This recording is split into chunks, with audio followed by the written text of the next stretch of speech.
আসসালামু আলাইকুম রহমতুল্লাহ। প্রিয় রেমিটেন্স যোদ্ধা ভাই ও আপুদের সুস্থতা ও সফলতা কামনা করে হাজির হয়েছে একদম নতুন একটি ক্লাস নিয়ে।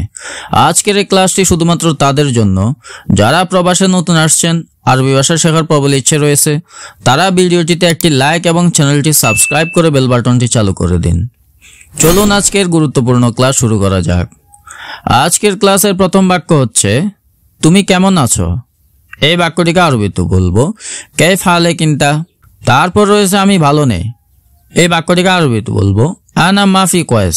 আনা অর্থ আমি, মাফি অর্থ নেই, কয়েস অর্থ ভালো, অর্থাৎ আনা মাফি কয়েস, আমি ভালো নেই। তারপর রয়েছে তুমি কেন ভালো নেই। এই বাক্যটিকে আরবিতে বলবো লেশ মাফি কয়েস ইনতা। লেশ অর্থ কেন, মাফি অর্থ নেই, কয়েস অর্থ ভালো, আর ইনতা অর্থ তুমি, অর্থাৎ লেশ মাফি কয়েস ইনতা, তুমি কেন ভালো নেই। তারপর রয়েছে হে প্রিয়, রোজা এসেছে। এই বাক্যটিকে আরবিতে বলবো ইয়া হাবিবি রমাদান ইজি। ইয়া হাবিবি অর্থ হে প্রিয়, রামাদান অর্থ রোজা, ইজি অর্থ আশা, অর্থাৎ ইয়া হাবিবি রমাদান ইজি, হে প্রিয় রোজা এসেছে। তারপর রয়েছে কিন্তু সাথে টাকা নেই। এই বাক্যটিকে আরবিতে বলবো লেকিন মাফি ফুলুস সাওয়া সাওয়া। লেকিন অর্থ কিন্তু, মাফি ফুলুস অর্থ টাকা নেই, আর সাওয়া সাওয়া অর্থ সাথে, অর্থাৎ লেকিন মাফি ফুলুস সাওয়া সাওয়া, কিন্তু সাথে টাকা নেই। তারপর রয়েছে কত টাকা লাগবে তোমার। এই বাক্যটিকে আরবিতে বলবো ইনতা কাম ফুলুস আফগা। ইনতা অর্থ তোমার, কাম অর্থ কত, ফুলুস অর্থ টাকা, আর আফগা অর্থ লাগবে, অর্থাৎ ইনতা কাম ফুলুস আফগা, কত টাকা লাগবে তোমার।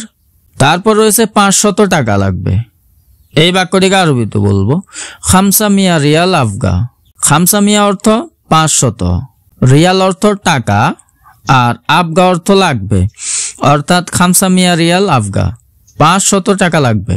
তারপর রয়েছে সমস্যা নাই, আমি দিব। এই বাক্যটিকে আরবিতে বলবো মাফি মুশকিলা আনা আতিক। মাফি অর্থ নাই, মুশকিলা অর্থ সমস্যা, আনা অর্থ আমি, আর আতিক অর্থ দিব, অর্থাৎ মাফি মুশকিলা আনা আতিক, সমস্যা নাই আমি দিব। তারপর রয়েছে সত্যি তুমি আমাকে টাকা দিবে। এই বাক্যটিকে আরবিতে বলবো ওয়াল্লাহি ইনতা জিব ফুলুস আনা। ওয়াল্লাহি অর্থ সত্যি, ইনতা অর্থ তুমি, জিব ফুলুস অর্থ টাকা দিবে, আর আনা অর্থ আমাকে, অর্থাৎ ওয়াল্লাহি ইনতা জিব ফুলুস আনা, সত্যি তুমি আমাকে টাকা দিবে। সর্বশেষ রয়েছে এই নাও 500। এই বাক্যটিকে আরবিতে বলবো শিল হাদা খামসামিয়া। শিল অর্থ নাও, হাদা অর্থ এই, খামসামিয়া অর্থ 500, অর্থাৎ শিল হাদা খামসামিয়া, এই নাও 500। সম্মানিত দর্শক মন্ডলী, আজকের ক্লাসে এই পর্যন্ত। এখন পর্যন্ত যারা চ্যানেলটি সাবস্ক্রাইব করেন নাই, ভিডিওটি ভালো লাগলে একটি লাইক এবং চ্যানেলটি সাবস্ক্রাইব করে বেল বাটনটি চালু করে দিন। শেষ পর্যন্ত দেখার জন্য অসংখ্য ধন্যবাদ।